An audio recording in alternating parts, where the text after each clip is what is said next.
This is the Dollemore Daily, and I'm Jesse Dollemore. Last night on Fox News was a town hall hosted by Bret Baier and Martha MacCallum. They're straight news journalists, even though Bret Baier frequents Mar-a-Lago and hangs out down there with Donald Trump. This was set up against the debate between Ron DeSantis and Nikki Haley that was taking place on CNN at the same time, of course. And I want to highlight two moments that happened during the town hall with Donald Trump.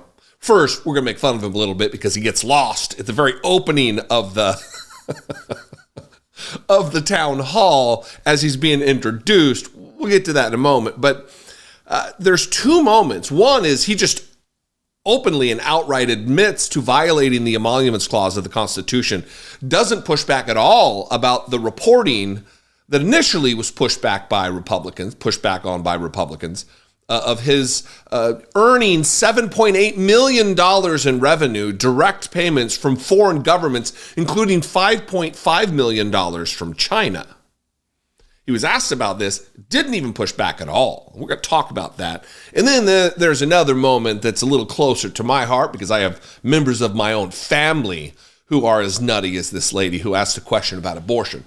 But first, it's too good. I mean, with all of the talk and all of the accusations against Biden and the fake news, the false accusations about him being senile or in cognitive decline, it's nice when moments like this happen when a confused Trump can't even enter the stage like a normal candidate. Watch this.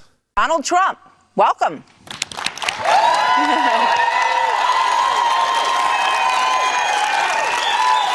We'll do it again.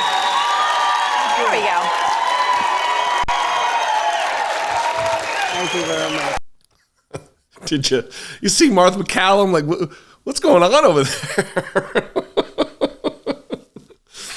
That's not important. It's just, funny to me. So I get to choose what I show, and that I chose. So let's watch this first video. I don't know whether to define emoluments and talk about the emoluments clause first, or watch him admit to violating the Constitution, having zero respect for the document that he swore an oath to. Let's start there. Let's watch the clip, and then we'll talk about the granular level detail about Article 1, Section 9 of the Constitution. Mr. President, before we wrap up this, there is this report, House Democrats, documents that say that nearly $8 million in payments to your businesses from foreign governments, China included, Saudi Arabia, while you were in office. They say Article 1 of the Constitution says you can't accept money from foreign governments while president. Would you pledge to divest from your business in a second term as other presidents have done? So that's what they're reporting. I own hotels all over I don't get free money. Somebody rents a hotel room, et cetera, much money I gave back. In fact, I didn't have to do it. George Washington was a very rich man. People don't know that. In his essentially White House, which wasn't built, but they had an office, he had a business desk and he had a country desk right next to each other. You're allowed to do that. I didn't do it. I put everything in trust. And if I have a hotel and somebody comes in from China, that's a small amount of money. It sounds like a lot of money. That's a small. But I was doing services for that. People were staying in these massive hotels, these beautiful hotels, because I have the best hotels. I have the best clubs. I have the best clubs. I have great stuff. And they stay there and they pay. I don't get $8 million for doing nothing like Hunter. I don't get $500,000. I don't get $500,000 for doing a painting. It's not a bad idea, I guess, if you can get away with it. When I heard that one, I said, there's no way they get away with that. But they got away with that, I guess. They got away with it. No, we have, there was an emoluments lawsuit against me where the radical left sued me for that. And I won the suit. And the judge said, they go to his hotels. What's he going to do? There you go. There's a whole bunch here. First of all, I didn't get $8 million for doing nothing like Hunter. Last time I checked, Hunter Biden wasn't president of the United States, isn't running to be president of the United States, and never will be president of the United States. The emoluments clause in Article 1, Section 9 of the document doesn't have anything to do with anyone other than, we'll just read it, an officer of the United States. It says, and no person holding any office of profit or trust under them shall, without the consent of Congress, accept of any present, emolument, office, or title of any kind whatever from any king, prince, or foreign state. The emoluments clause, dipshit, does not apply to Hunter Biden. If you ask what is an emolument, here's what an emolument is: a payment in money or some other form of work that has been done. So Donald Trump, one, just admitting that I'm providing a service to the government of China. I'm providing a service to Saudi Arabia, so they're going to pay me. It doesn't matter whether you have a business or not. The Constitution disallows it. The same document, again, that Republicans wave around, congressmen pull it out of their breast pocket and wave it around like a prop. They have no loyalty to this. They have no understanding of it, maybe, which, again, is troubling. How do you swear an oath, a solemn vow, to defend and support this document, to uphold this document, when you don't know what's in it? It doesn't matter whether you are providing a service. The Constitution doesn't carve out an exception, Donald Trump, for violating the Constitution because, well, he's a business owner. Oh, it's okay that foreign governments fill his pockets with millions and millions and millions and millions of dollars, because he's got a business. The other moment that I want to talk about is a question from a member of the audience, after all, this was a town hall, about abortion, which has become, obviously, not become a cultural issue. Well, it has, in the last half of the last century, become a cultural issue, an issue that religious fanatics and nuts have appended themselves to, as a way to use it as a cudgel against the rest of us, that their particular definition, their particular interpretation, their particular flavor of Christianity, they want to have rule us all. And this woman asks a question, and I want to play this because, one, it's close to my heart. I grew up like this. This woman could be my mother.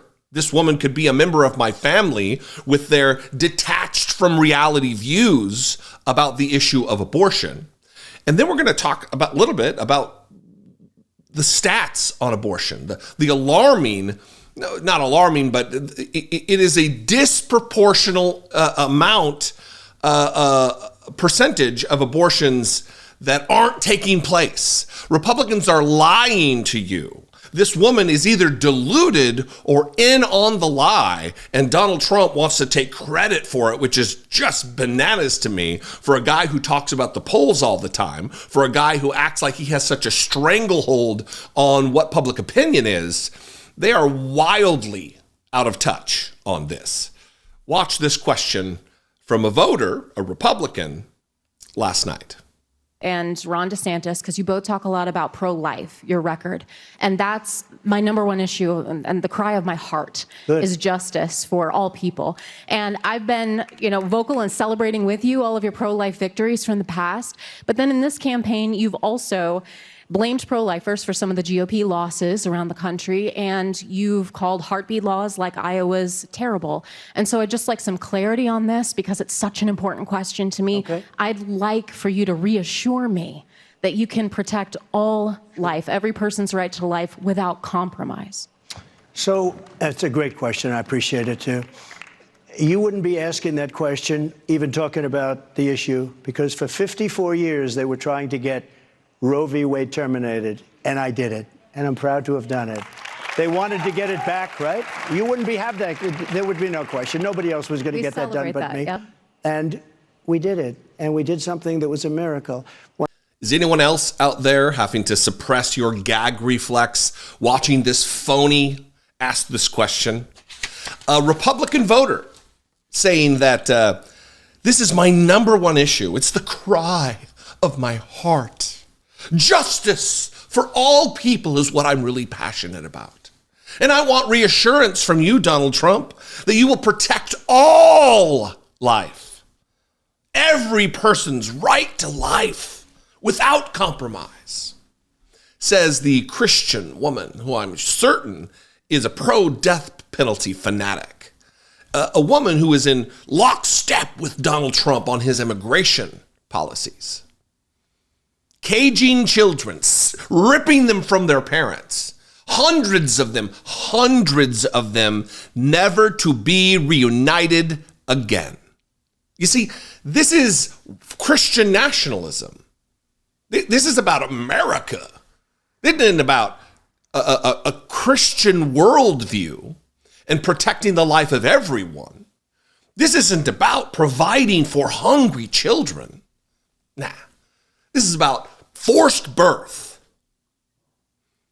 They act like abortion is so widespread that it just, in the 9th month, they're aborting babies. Convenience abortions at 7 months.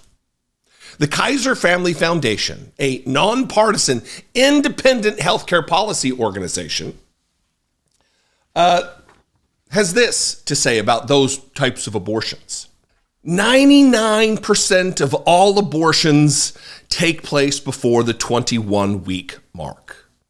This is from Kaiser Family Foundation. Abortions at or after 21 weeks are uncommon and represent 1% of all abortions in the United States. There was a later time, I'm not going to play the clip, where he talks about Democrats are killing babies even after they're born. They'll have a conversation with the mother and decide, I don't want it, let's kill it. No pushback from Fox News. This is the other thing I want you to know. This is again from Kaiser Family Foundation. Reasons individuals seek abortions later in pregnancy include medical concerns such as fetal anomalies or maternal life endangerment, as well as barriers to care that cause delays in obtaining abortion. This is where we are with the Republican Party. It's violate the Constitution, look the other way while Donald Trump wildly enriches himself. He says, it's just a little bit of money. It's just a little bit of money. Is $8 million in just 2 years, just from his hotels and foreign governments, is that a little bit of money? And then, of course, the abortion issue, which the wild proportion of people who are in support of a woman's right to access health care in the form of an abortion is off the charts.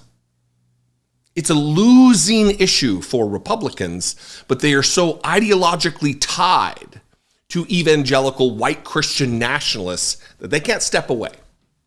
Anyway, what do you think? Are there other moments from this town hall that you thought maybe I should have covered? I'd love to hear. 714-576-4054. Of course, you can email me daily at dollemore.com. I'd love to hear from you. I would ask that you please consider supporting this work, helping produce this work. Click the join button below. For $2 a month, you can become a channel member, hit the super thanks button, or even better, go over to my Patreon page, patreon.com/IDoubtIt podcast. You can follow me on social media. I'm everywhere at Dollemore. I'd love to see you there. And I will see you next time. Until then, be genuine and take care of one another.